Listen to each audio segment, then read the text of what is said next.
Pemirsa, khususnya mahasiswa Sekolah Tinggi Ilmu Ekonomi Banten atau STY, selamat berjumpa pada program perkuliahan aplikasi komputer.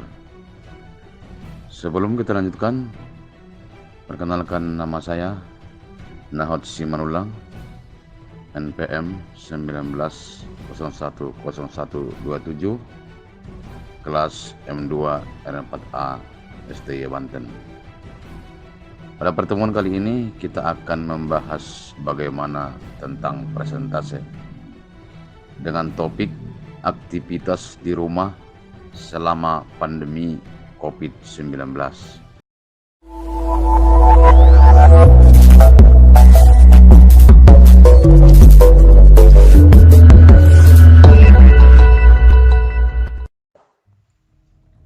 Oke, selanjutnya kita akan bahas apa itu COVID-19 menurut WHO, World Health Organization. Semenjak pandemi virus corona merebak, ada banyak istilah-istilah baru yang sering muncul dalam pemberitaan media massa atau perbincangan di media sosial, baik melalui Twitter, Instagram, Facebook, dan lain-lain. Salah satu cara mengatasi kepanikan di tengah wabah COVID-19 adalah dengan mengatasi kepanikan di tengah wabah COVID-19 itu dengan mengatasi informasi yang baik dan benar sesuai dengan fakta perkembangan kasus corona itu. COVID-19 atau virus corona sindrom pernapasan akut yang parah atau virus yang menyerang sistem pernapasan. Penyakit ini adalah infeksi yang disebut COVID-19. Virus infeksi ini resmi disebut COVID-19, yang berarti virus corona ini terjadi di tahun 2019. Organisasi Kesehatan Dunia atau WHO merilis nama baru untuk virus corona yaitu COVID-19. Menurut Direktur Jenderal WHO Tedros Adhanom Ghebreyesus, menamakan nama resmi untuk virus corona adalah COVID-19 dan D ini menunjukkan yang merupakan kosingkatan dari corona dan V artinya virus dan D ini menunjukkan disease atau penyakit.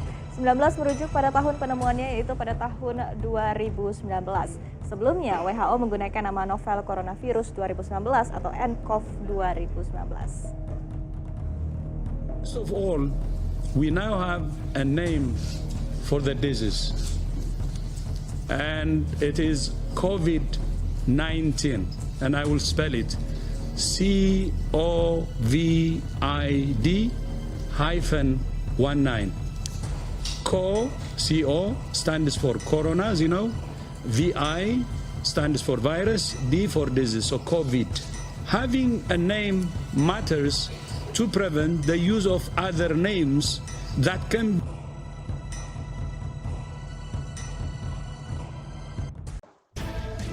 Selanjutnya, bagaimana awal penyebaran COVID-19 di Cina? Virus infeksi ini resmi disebut COVID-19 pertama kali ditemukan di kota Wuhan, Cina pada akhir Desember 2019. Virus ini menular dengan cepat dan telah menyebar ke wilayah lain di Cina dan negara lain termasuk Indonesia. Sementara orang yang membantah terkait dengan terlibat dan memiliki pemantauan bepergian ke daerah terjangkit disebut tersangka. Pasien dalam pengawasan atau PDP dan orang dalam pengawasan disebut ODP. Istilah ini memuat resolusi pedoman pencegahan dan pengendalian penyakit COVID-19 dari Kementerian Kesehatan Republik Indonesia. ODP biasanya memiliki gejala ringan seperti batuk, sakit tenggorokan, demam, dan suhu tubuh yang tinggi. Apabila tidak ada bentuk atau kontak dengan penderita positif, saat kondisi ODP orang ini tidak perlu dirawat inap di rumah sakit, tetapi akan memerlukan untuk melakukan isolasi mandiri di rumah selama 14 hari hingga penderita kondisinya membaik.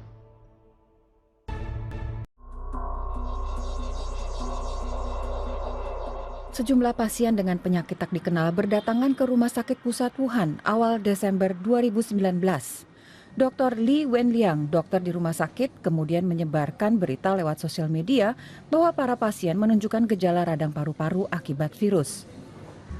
Pejabat kesehatan Cina mulai menyelidiki pecahnya wabah. Sejumlah pasien pertama punya akses ke pasar ikan Huanan yang juga menjual binatang liar. Tanggal 1 Januari, pasar ditutup.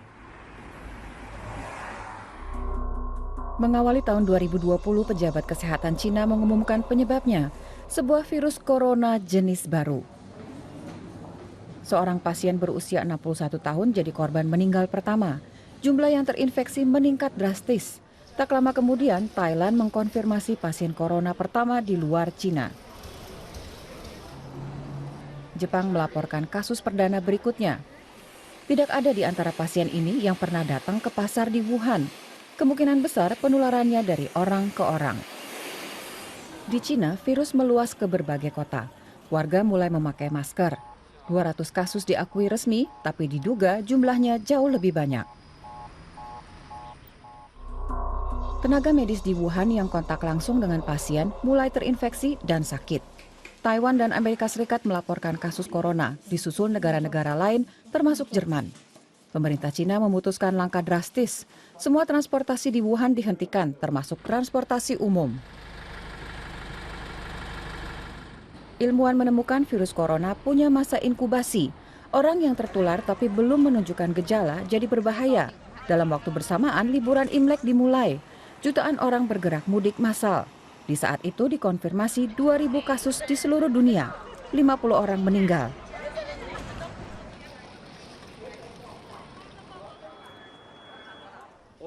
WHO menyatakan wabah sebagai situasi darurat kesehatan global dan menyerukan tindakan terkoordinir internasional. Awal Februari, Wuhan tetap ditutup total. Semua provinsi di Cina daratan melaporkan adanya kasus corona.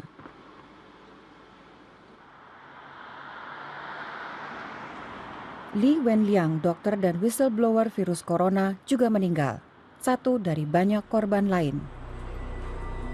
Hanya dalam waktu 2 bulan, virus menyebar makin cepat di luar Cina. Yang paling parah Korea Selatan, Iran, dan Italia. Semakin banyak negara melaporkan kasus corona. Kapan pandemi mereda, tidak ada yang tahu pasti.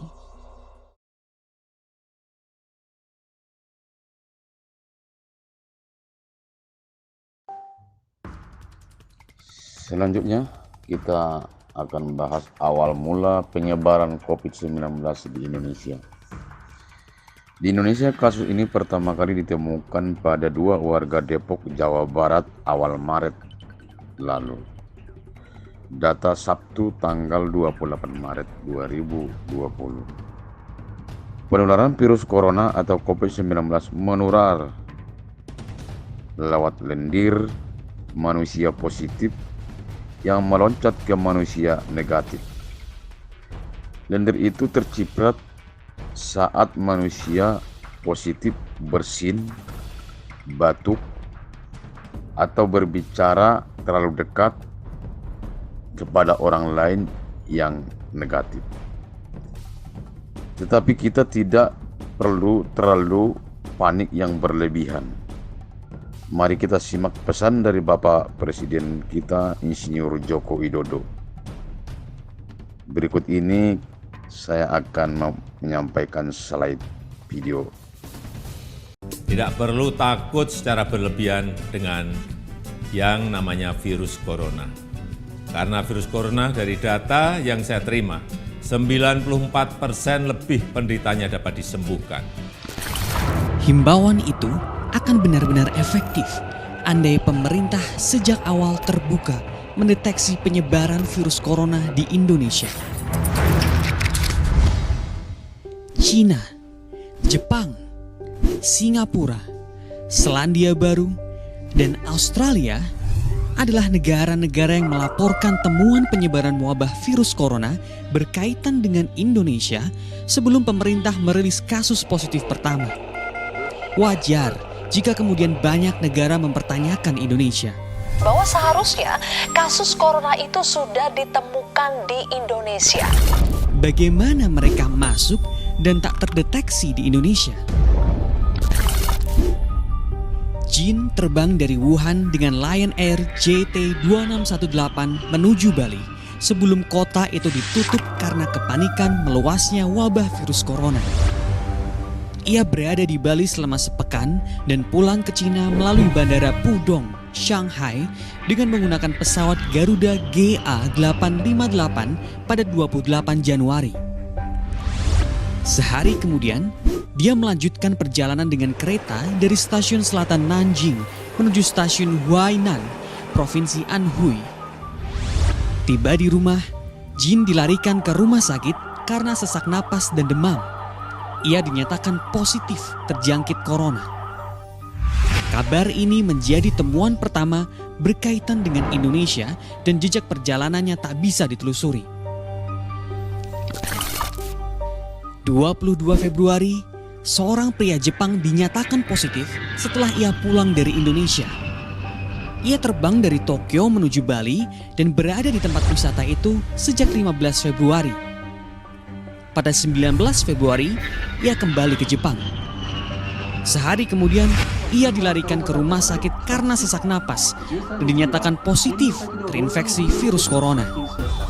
Ini adalah kasus ke-29 di Jepang dan masuk dalam kategori pasien terparah. Seminggu kemudian, Kementerian Kesehatan Selandia Baru mengumumkan kasus pertama positif COVID-19 berkaitan dengan Indonesia.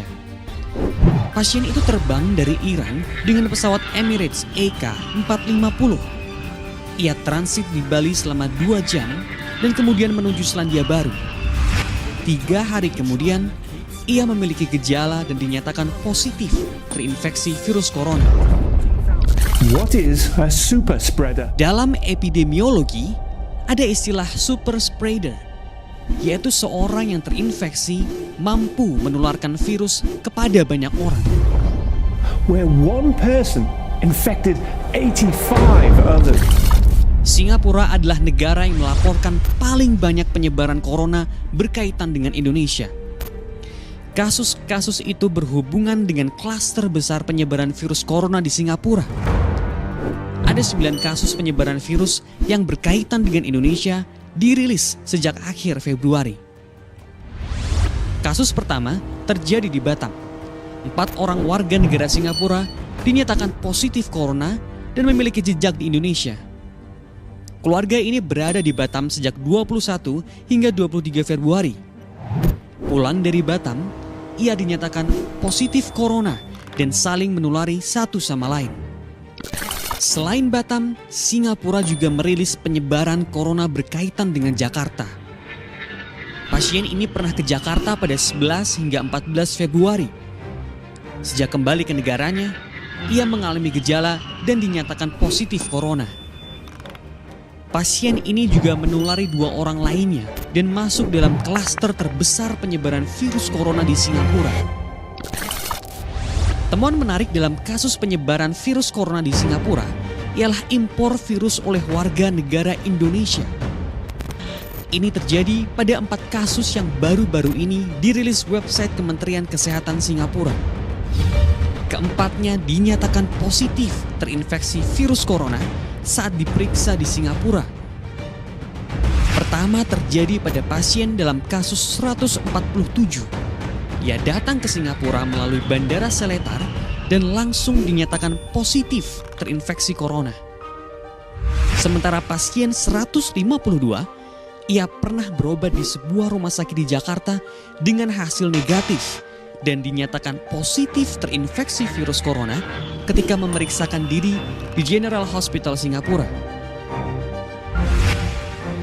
Kasus yang sama juga terjadi pada pasien 181 dan 182. Keduanya dinyatakan terinfeksi corona ketika sampai di Singapura dan kini dirawat di ruang isolasi Rumah Sakit Gleneagles. Kasus 153 adalah bukti bahwa virus corona telah ada di Jakarta sebelum pemerintah mengumumkan kasus positif pertama. Pasien sempat menjenguk kakaknya di sebuah rumah sakit di Jakarta akibat menderita pneumonia. Ia mengalami gejala dan dinyatakan positif terinfeksi corona, diduga tertular dari Indonesia. Selain Singapura, Australia adalah negara yang merilis temuan seorang WNI membawa virus corona. Ini terjadi dalam kasus ke-12 di negara bagian Victoria, Australia. WNI ini tiba di Australia pada 27 Februari. 2 hari kemudian, ia mengalami gejala terinfeksi corona.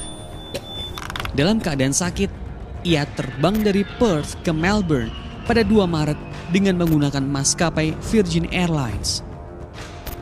Ia kemudian dinyatakan positif terinfeksi corona setelah diperiksa di rumah sakit setempat. Temuan kasus corona di luar negeri dan berkaitan dengan Indonesia bisa menjadi gambaran bagaimana pandemik bisa menular ke banyak orang seperti dalam kasus positif pertama di Jakarta. Di Jakarta, 13 pasien terinfeksi virus corona dan berkaitan dengan kasus pertama. Sisanya merupakan klaster baru yang sama sekali tak dijelaskan pemerintah dan hanya disebut sebagai kasus impor.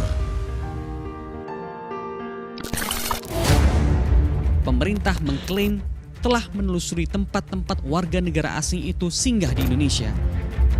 Tapi penelusuran itu selalu menghasilkan tes yang negatif. Lalu benarkah jumlah pasien positif corona di Indonesia angkanya seperti diumumkan pemerintah? Sejauh ini, pemerintah tak bisa mendeteksi penyebaran virus dari kasus warga negara asing itu ketika di Indonesia. Salah satu klaster Bali dari wisatawan Jepang itu sudah selesai, sudah ditutup. Karena sudah kita ketemukan 11 kontaknya dan kemudian sudah diperiksa semuanya negatif dan ditutup. Kemudian klaster Batam juga demikian sudah diketahui dan kemudian ditutup. Jadi bukan kita tidak bekerja.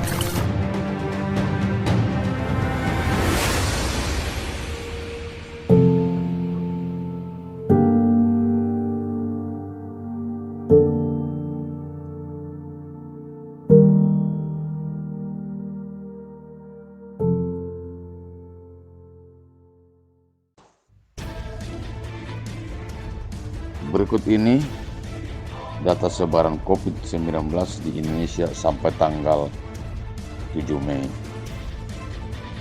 Data yang positif adalah 12.776 orang, yang sembuh 2.381 orang, yang meninggal dunia 930 orang. Untuk lebih lengkapnya, mari kita perhatikan di slide.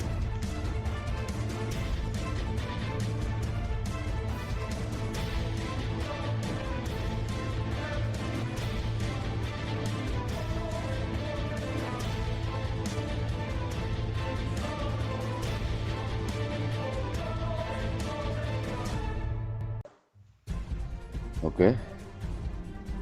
Demikian tadi data yang boleh kita lihat di slide. Selanjutnya data sebaran COVID-19 di Indonesia. Total sebaran kasus penularan COVID-19 terjadi di 34 provinsi.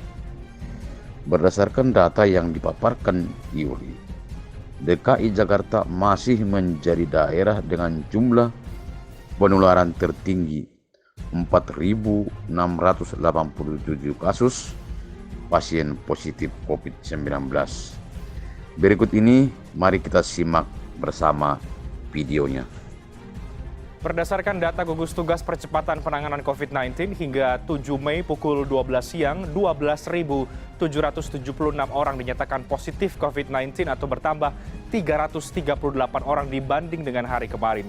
Jumlah pasien sembuh mencapai 2.381 orang atau meningkat 64 orang, sedangkan pasien meninggal dunia bertambah 35 orang menjadi 930 orang. Sampai dengan hari ini, pada pukul 12.00 WIB sebagai cut-off dari penghimpunan data, maka kita sudah bisa mendapatkan beberapa data, diantaranya bahwa pemeriksaan spesimen yang dilakukan dengan real-time PCR sudah mencapai 134.151 spesimen dari 96.717 orang. Dari hasil pemeriksaan tersebut, kita dapatkan kasus konfirmasi positif bertambah 338 menjadi 12.776. Sementara dari konfirmasi kasus positif yang kita rawat ada 64 yang sudah sembuh, sehingga totalnya menjadi 2.381 orang. Ada 35 yang meninggal dari kasus konfirmasi positif, sehingga totalnya menjadi 930 orang. ODP akumulatif 243.455, 200.000 lebih sudah selesai dipantau dan dinyatakan sehat. PDP 28.508 orang, ini masih akan menunggu pemeriksaan PCR dan sebagian sudah selesai diawasi secara khusus sehingga kemudian sudah dikeluarkan dari daftar PDP. Selanjutnya, cara mudah mencegah tertularnya COVID-19. Hal ini adalah perbuatan atau tindakan-tindakan yang sangat mudah kita lakukan. Mari saya mengajak kita untuk menyimak serta menonton videonya. Indonesia menjadi negara ke-52 yang mengumumkan status warga negaranya terinfeksi virus corona atau COVID-19. Hingga saat ini belum ada vaksin yang mampu menangkal. Maka pencegahan infeksi menjadi cara yang efektif untuk menurunkan peluang penularan. Apa saja yang harus diperhatikan?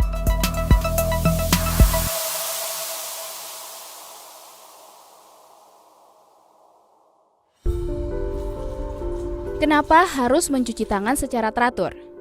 Virus penyebab COVID-19 bisa hidup di permukaan benda tanpa inang hingga berjam-jam.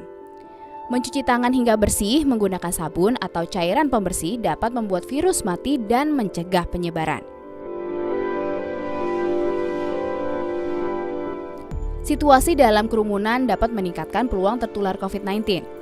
Saat seseorang batuk atau bersin, cairan partikel kecil keluar melalui hidung dan mulut yang mungkin terinfeksi. Jika terlalu dekat, virus berpotensi terhirup melalui udara. Setidaknya, jaga jarak hingga 2 meter. Kemudian, hindari menyentuh area wajah. Tangan menyentuh banyak permukaan sehingga memungkinkan virus menempel. Jika tangan yang terkontaminasi menyentuh mata, hidung, atau mulut, atau yang mempunyai kelenjar, potensi terinfeksi virus COVID-19 semakin besar.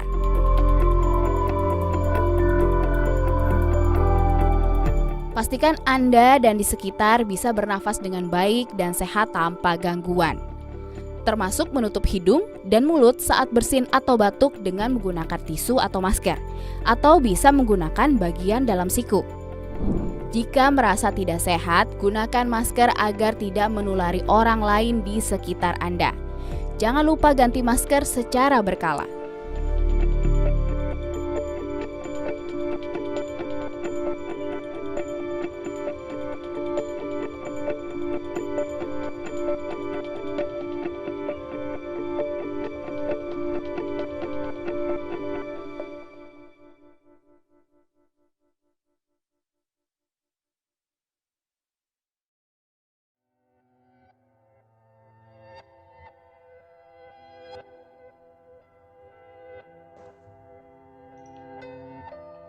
Selain 4 cara tadi, masih ada lagi cara lain untuk mencegah penyebaran COVID-19 yang terus merebak di Indonesia adalah dengan tetap berada di rumah. Dengan tetap beraktivitas di rumah, membatasi kontak dengan orang lain, dan menjaga fisik, diharapkan hal ini dapat melindungi diri sendiri dan orang lain dari infeksi COVID-19. Tagar di rumah aja kini kian ramai digunakan dalam rangka memerangi COVID-19.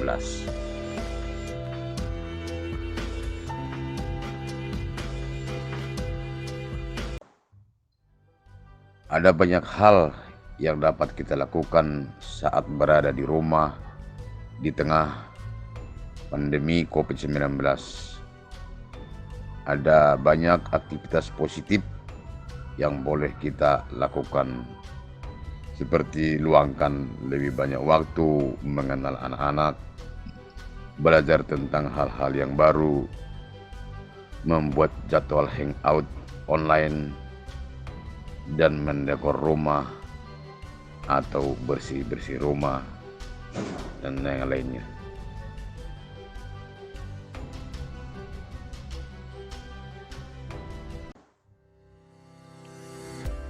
Teman-teman atau pemirsa dimanapun berada pada saat ini, mungkin situasi ini membuat kita kurang leluasa di dalam beraktivitas. Kita sangat menyadari itu semua, tetapi dengan kita melakukan pesan-pesan moral yang disampaikan oleh para pemimpin kita juga ikut membantu untuk memutus mata rantai penyebaran COVID ini.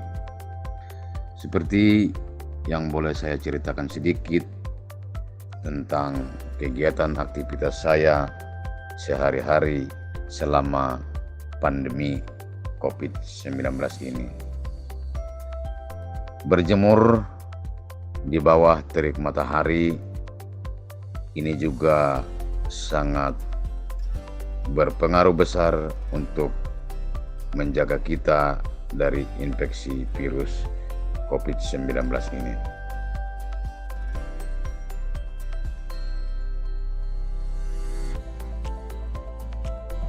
Selain berjemur, bermain di sekitar kolam ikan di belakang rumah. Kebetulan ada kolam ikan yang tidak terlalu luas. Untuk menghilangkan kejenuhan, saya bermain di belakang rumah, bermain dengan ikan, gitu ya.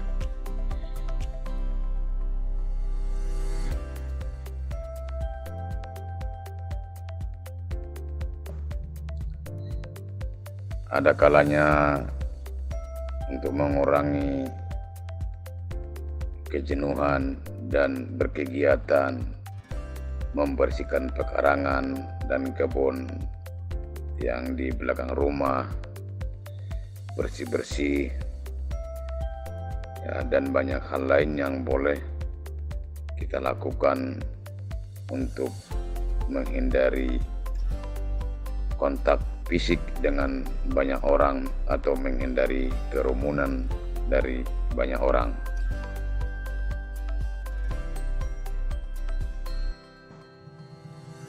Setelah kita banyak melakukan kegiatan, ada kalanya kita menikmati hidangan, makanan, dan minuman yang ada di rumah. Bahkan kita sendiri mencari kesibukan, bantu-bantu masak. Ya, kita bagaimana caranya kita berkontribusi kepada pemerintah supaya kita jangan terlalu banyak berkegiatan di luar, mengurangi aktivitas di luar untuk melindungi kita dari penyebaran pandemi virus corona 19 ini.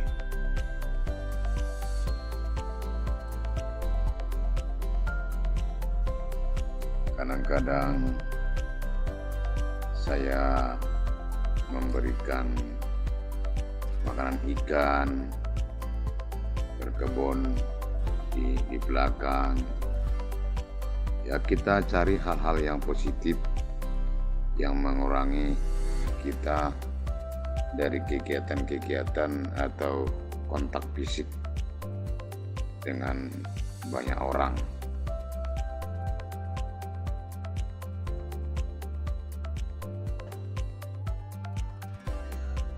Kadang-kadang mengisi waktu yang terluang atau yang sangat menjenuhkan ini, saya kadang-kadang mengontrol kerja usaha kecil yang kebetulan tidak jauh dari rumah, hanya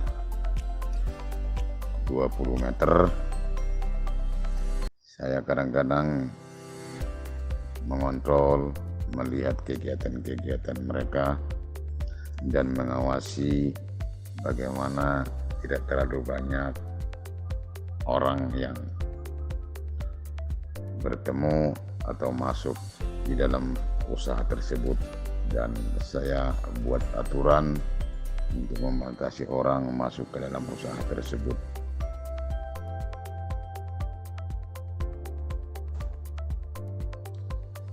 Kesempatan ini juga saya manfaatkan belajar secara daring atau belajar online, dan banyak hal-hal kegiatan yang saya lakukan lewat online ini, di mana kita lewat belajar online atau kegiatan online ini sangat membantu para pemerintah juga yang sedang menganjurkan supaya kita jangan terlalu banyak bertemu atau berkerumun.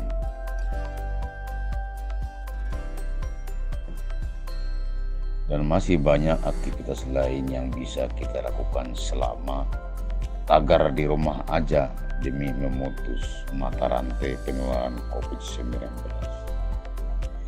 Lindungi diri dan orang lain dengan berdiam di rumah.